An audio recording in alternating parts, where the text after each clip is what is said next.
Hi everybody, welcome to Live with Chaudhry. I hope you're safe and well. Today is day 2 at the World ADC London conference at the ExCeL, and I'm delighted to be joined by Conor Barry from Piramal Pharma Solutions. And Conor actually presented yesterday at the conference. We're going to find out a bit more about what he presented about. But first of all, Conor, how are you? I'm very well, Rizwan. Thanks very much. Well, it's lovely to see you. Now, as I said, we're coming to the end of the conference now. How's the conference gone for you?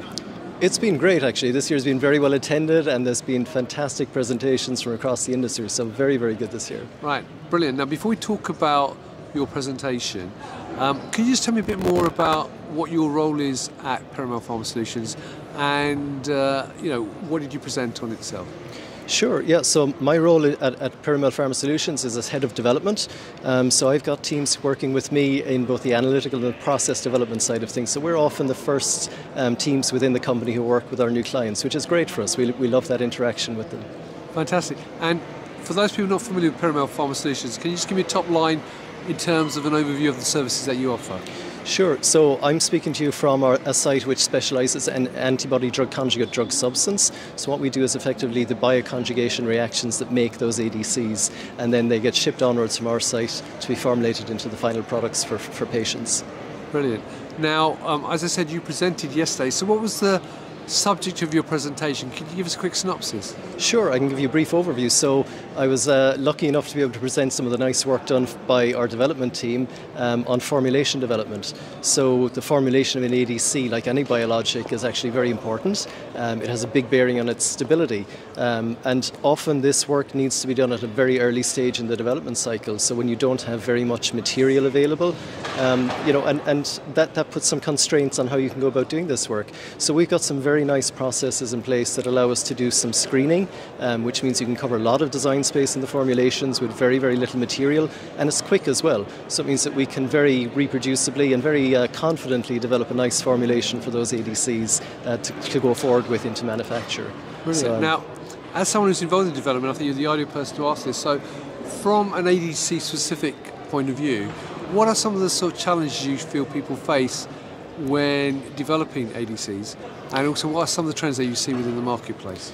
Sure. So they're certainly challenging molecules to work with, right? You've got 3 different components all coming together, so you need an experienced team. You need some people who know what they're dealing with, who've done this before, and really can manage that for you quite safely. It's certainly fun to work with, and we definitely have fun and enjoy working with all of our clients' projects.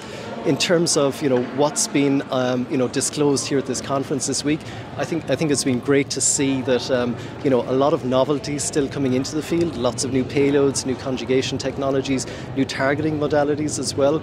And I think one of the things that really has come to the fore is that ADCs really are not novelties themselves anymore. They're actually quite mainstream. We've had about 7 ADCs approved for usage in the last 5 years, so they've really come of age. And I think one of the challenges that we see, I guess, with that is that we expect a lot more of these to be approved for use in the coming years.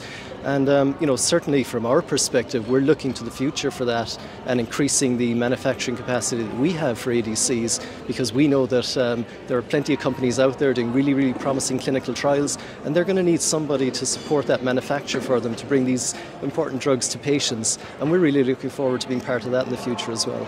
Brilliant, Conor. Well, thank you for giving me that quick overview and your thoughts on the trends. Now, obviously, we are at the end of the show, so people can't come and see you in person now when they're watching this video. But if people want to know more, where else can they meet you guys and get more information? Sure. So, yeah, it's been a great show. We're almost about to wrap up, but we'll have a team at 𝐑𝐢𝐠 again next week. You can find us there.